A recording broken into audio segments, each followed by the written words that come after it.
Whether you're watching on a TV, in class, on a desktop, a tablet, or on your phone, we welcome you to a special edition of CNN 10. I'm Carl Azus. Today we're taking an in-depth look at the dangers of distracted driving. On any day or night, there's more to pull a driver's attention off the road than there has been in decades past. And though 46 states and the U.S. Capitol have bans on texting while driving, people still do it. Why? CNN's Kelly Wallace examines that and how technology itself could be one solution to the problem.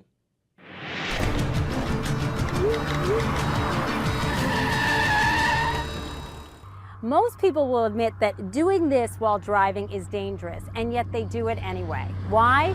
Experts say it's because of the addictive nature of these devices and how our brain instinctively responds to those pings. It's like being at a party and when someone taps you on the shoulder, you need to turn around. The same is often true when you hear a ping. You need to look, even when you're behind the wheel.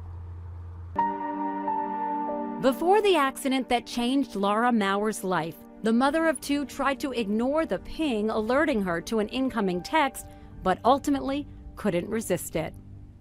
It's not like I got in my car and thought, I'm going to drive distracted and hit somebody today. That's not what I was out to do. Looking at that text would cause her to crash into a tractor here in rural Iowa, taking the life of a 75-year-old man. The reason why she answered that ping is because she felt compulsed or felt a compulsion in order to answer it. Dr. David Greenfield is the founder of the Center for Internet and Technology Addiction. He says most of us would probably have done the same thing and looked at that text. I think that conservatively, 60–70% of people are probably doing it with some frequency. What does that mean? That means that it's just Russian roulette, that some of those people are going to have accidents, some of those people are going to be killed, and some of those people are going to kill or hurt somebody else. So is that a huge problem? I think it is. Do I think it's a public health issue? Yes, I do.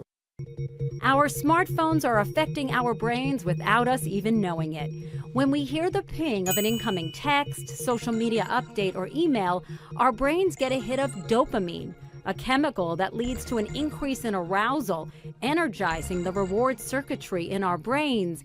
And that expectation of a reward, who's texting me, who tagged me on social media, leads to a higher burst of dopamine than the reward itself. This reward circuitry is old as time. When our brains are in an elevated dopamine state, caused by the expectation of a text or status update, the activated brain reward center shuts down access to another part of the brain, the prefrontal cortex, where most of our judgment occurs. The parts of the brain that say, okay, how important is this text? Is this text worth dying for? Is this text worth killing somebody else for? The answer, of course, logically would be no, but if you have less access to that part of your brain, then you're not really using your judgment. And while it may seem safer, using a phone hands-free can be just as dangerous. Using a handheld or hands-free device while driving, one study showed, resulted in a slower reaction time than if you were legally drunk. Simply put, we can't focus 100% of our attention on two things at once. When we're online, in whatever portal we're using, I don't think we're really operating in the present. We are out to lunch to some extent. Our brains also have a way of fooling us. Every time we look at social media or text or do anything else while behind the wheel and nothing bad happens, we think we will be safe if we do it again. Why is it so darn hard to put the phone down, to not check, to ignore the ping? Why would you put something down that's pleasurable? Because you know it's dangerous? And you know what? My message is you gotta know that. You gotta know that it's bigger than you. That's really the bottom line. We like to think we're the master of our destiny. That's not true. But technology, which caused the problem, could also help solve the problem. It's the perfect problem for a technological solution. It's like a disease and a vaccine. Scott Tibbetts of Boulder, Colorado, is on a mission to prevent families from ever getting the call that their loved ones died as a result of distracted driving. Back in 2008, after Tibbetts arrived for a business meeting, he learned the person he was to meet with had been killed only hours earlier by a driver who was allegedly texting behind the wheel. There's just this cathartic empathy for the tragedy of it. And having just driven through the intersection, and then the entrepreneur kicks in. Wow, maybe there's a solution, maybe it's technical, maybe there's an invention that could do this, that could save a lot of lives. Tibbetts' answer is called Groove, a little device that plugs into your car underneath the steering wheel. Groove alerts your mobile phone provider to hold all emails, texts, and social networking updates, and prevents you from sending messages and posting on social media while driving. Just when you start driving, you go into the super airplane mode where the things that would distract you go away. All of a sudden, those capabilities are not on the phone anymore. And then somebody tries to text them, it's blocked, and the person trying to text them gets a message that says, Scott's driving right now, he'll get the text when he's at the end of his trip. I turn off the key, and about 10 seconds later, all my messages come in.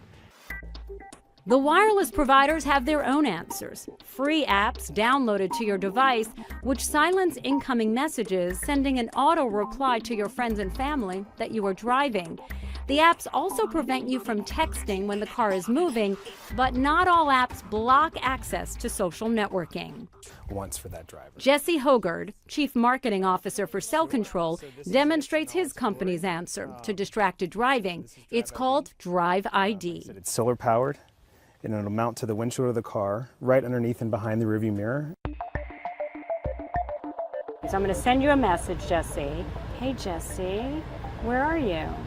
Very important message to send while someone's driving, That's the right? thing is That's it. They're usually that important. Exactly. At a cost of $129, what it can do that the wireless providers' apps can is automatically detect who is driving and who is not. And with that in place and our app on the phone or devices that you want to protect in the vehicle, we can restrict access to applications on the phone, either throughout the entire vehicle for all passengers or for just the driver. Okay, so Jesse, I'm going to text you and see what happens, all right? Want to meet for dinner? Another very important text, especially if you know someone's driving. When I texted you those important messages, I got that. Jesse is currently driving and will respond to your message when the trip ends. Let people know they're not being ignored and that your friend, your kid, your colleague is being responsible. Jesse then moves into the passenger seat during a drive along the track at Road Atlanta in Brazelton, Georgia. I'm still able to use my phone like I normally would. So I can go to my Facebook page, my Facebook feed, and look at it like I normally would. Right. Whereas earlier when I tried to do that in the driver's seat, it locked me out of that. Exactly. What about the teens who think, no problem, self-control. I'm going to figure out a way for you not to work when I'm driving so I can text my friends or check Facebook or Snapchat while I'm driving. No. So we have a room full of engineers whose job it is to sit around and think like savvy 16 and 17-year-olds. And then not only that, but stay a few steps ahead of them. But ultimately, the technology to stop any driving while distracted may be the technology that lets drivers enjoy all the distractions they want. Technology which removes the need for any drivers at all. Autonomous vehicles are the new technology that will solve that problem, because if you have an autonomous vehicle that doesn't require you to attend, then you can talk on the phone all you want and do whatever you want. For Matt Boovey, who lost his wife to a distracted driver, and Laura Maurer, who killed a grandfather while glancing at a text, speaking up can save lives. It can wait. There's nothing worth it, nothing that important, and realize that it's our lives on the hand. Andrea is always trying to make things better. She's always a fixer, a doer, and this is why I'm doing this, to get the word out that distracted driving is it's a major offense. It's something that can change lives, and it changed ours. Raising awareness, no doubt, is something we all can do to try to stop distracted driving. For more information on our series and this critical issue, please go to cnn.com/distracteddriving. Thanks so much for watching. I'm Kelly Wallace.